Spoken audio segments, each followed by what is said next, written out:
Hello everyone, it's Caitlin and today we are making doll skirt supports for the 1850s.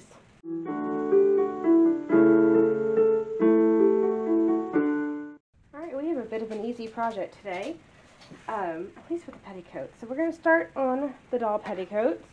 I have just a scrap of muslin and I'm going to cut it, whatever the width of this is, because that's going to be easiest. 32 inches, and I know I need a finished petticoat of 7 inches. I want an inch wide hem, nice deep hem, and so I think I should cut it 8 1/4 to allow myself a little bit of seam allowance as well.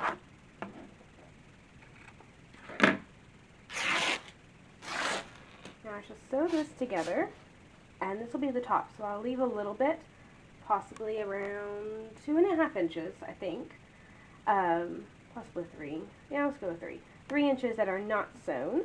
And I'm also going to run velvet seam, at least to protect the edges to make sure they're not going to ravel. Alright, petticoat. I also took the liberty of hemming it while I was at the machine, so there's the edges all finished. And I did an inch wide hem as we discussed earlier. Just folded it up. I happened to do mine on a selvage, so I just folded it up once and then went around. You know, if it was a raw edge, I would have folded under 1/4 inch and then taken up 3/4 inch to make the inch. But this one, I was just able to take up the whole inch. So we have a nice deep hem, at least, in comparison to the size of the petticoat. So what I'm going to be doing now, or in just a moment, I'm going to take a thread by hand, and I'm going to stitch all the way around the very top, about 1/4 inch from the edge, for our gathering thread. Their machines didn't really do gathering stitches, so there's no reason that I should be doing mine by my machine, even though my modern machine has that capability. It's not period correct to do so, therefore I'm going to do it by hand. But let's go ahead and start on the bustle. Oh, okay, something more like that. Do the buttonhole scissors, so that's what I got here.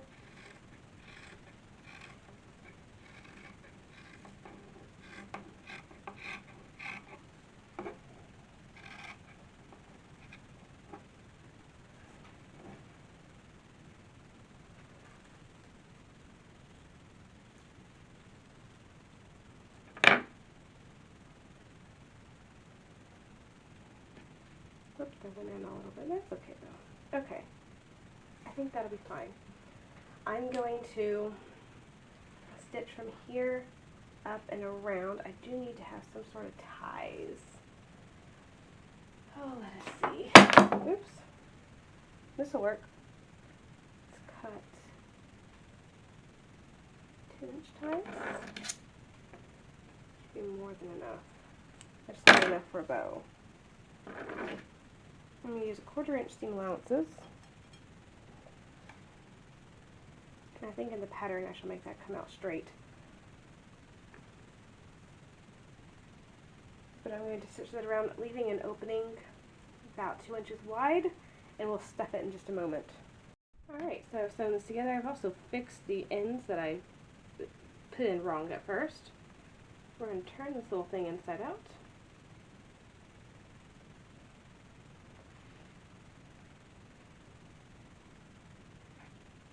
I went to pull the ties to pull it out, knowing that I should be able to do that, and realizing that, oh, well, that only works if you sewed it in correctly the first time. Here we are. There, little bustle. There are brief moments of time I wish I taught pre-K. Because in the pre-K classes I've been in, of course, you practice fine motor skills, and cutting is one of those things. So some of the pre-K teachers I have worked with have giant tubs of just scraps of paper, and then some paper scissors, and you give the children those in one of their stations. This is to practice cutting. And then I realized that I should not wish to trust any 3-year-old or even 4-year-old with scissors sharp enough to cut fabric. And then of course I was very glad I don't teach pre-K, because I don't actually like pre-Kers all that much. I prefer them after they've been trained a few years.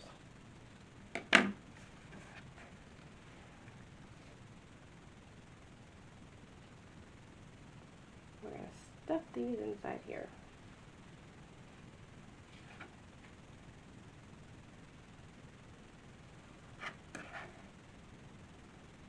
And you don't want it, terribly full. Just decently full. I may have to put a little bit more scrap. Moderately full. Okay, that was enough for about half, a little over half actually. Alright, and with this last step of the bustle, all we need is to close up this little hole. And there we are. Smallest of little bustles. It's adorable. Yeah, I do wish it would came out just a little bit, but it's not terrible. So let's work on the corded petticoat. I still have not done the stitching on the other petticoat, but we're going to start the corded petticoat. So I have here a strip that is, I believe, 17 inches wide by 12 inches. So again, I'm going to just sew, and I'll need a 3-inch bit not sewn, but then sew all the way down. And this part is going to get folded up and to sort of a facing, and we're going to cord within that.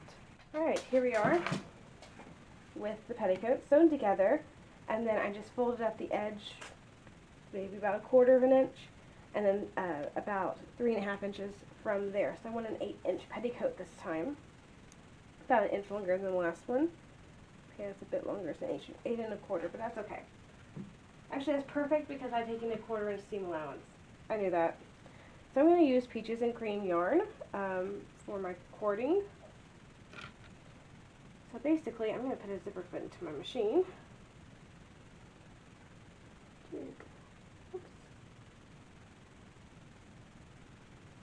I'm going to sew this cording all around the edge and then just keep going in a spiral, looping around till I hit about up here, basically to the end of this little facing here. And that'll give me my corded part of my corded petticoat. Alright, I know the lighting's going to be terribly wrong for you to actually see anything about what's going on, but I did want to show you at the machine.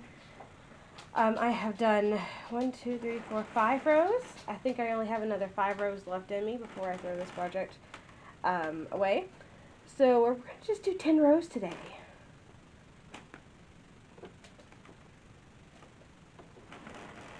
Now I did manage to make a grown-up person version of this a very long time ago, and I swore I'd never do it again. Which, now I'm remembering why.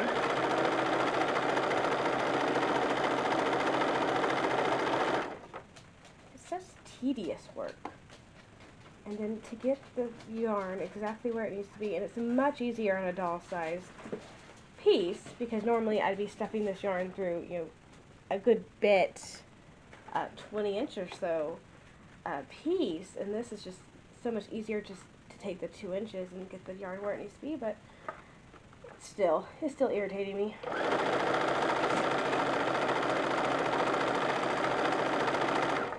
And when I get to the very end, or at the 10 rows, I shall stop. I'm going to go stitch this part down, and I shall do the same as I'm doing with the other petticoat, which is to run a gathering thread by hand across the top. Alright, so I have the petticoat, and I'm putting in a waistband, so I did the gathering thread, as we discussed, and I just measured around the doll's waist and added about 1.5 inches.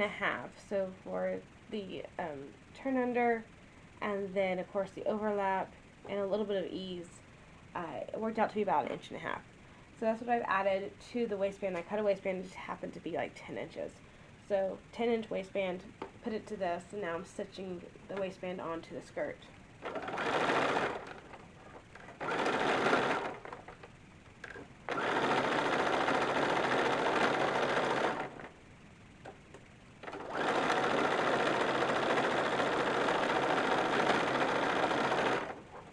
I'm going to fold this edge over and hand whip it down. At which point it's just finishing bits, so buttons and buttonholes and that sort of thing. Oh, and I cut 1.5 inches waistband wide. I don't think I said that before. I'll do the same with the corded petticoat. And then once we get all the finishing work done, we're this project's done. And here we are, everything all done.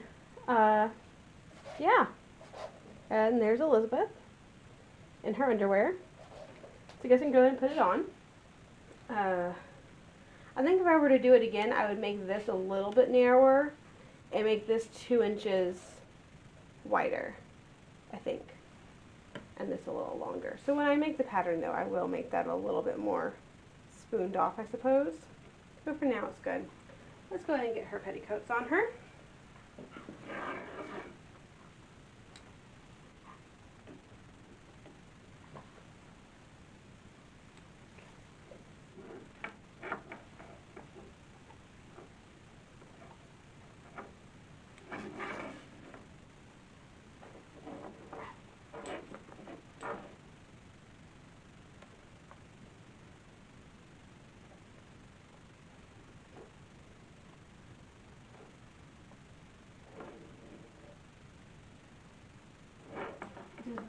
Here, put her down.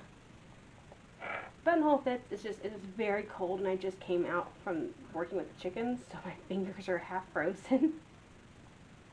Okay, there it is. There we go. And there she is in her little petticoat. This little, it's a good length on her.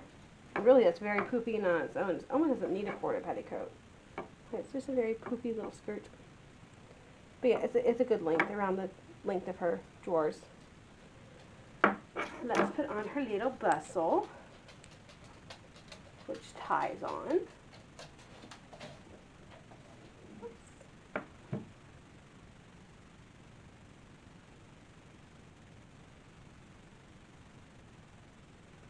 Go.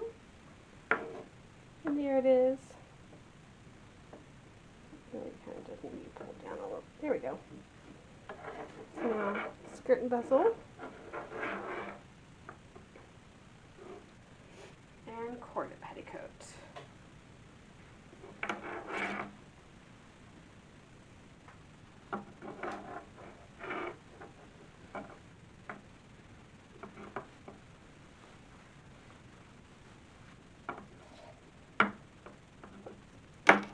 Arm popped off, but sometimes this happens with her. It's always that arm too. It's the broken arm, which I have her fingers. I just haven't glued them back on yet. Okay.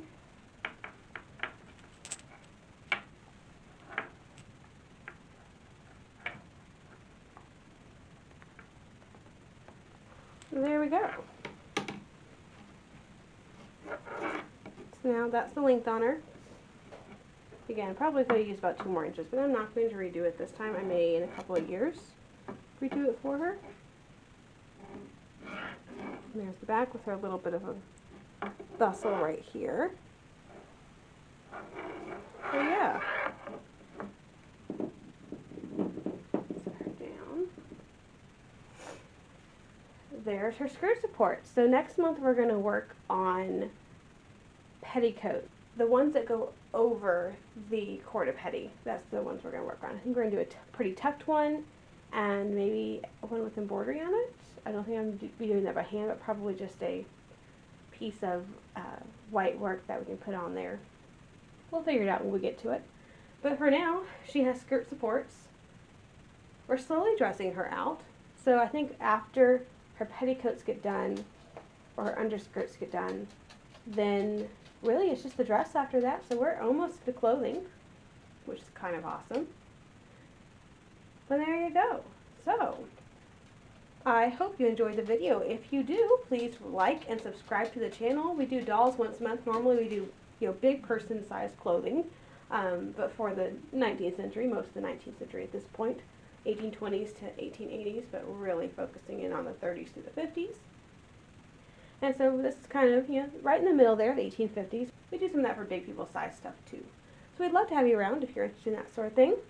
Otherwise, have a fantastic week, and I'll see you back here on Monday.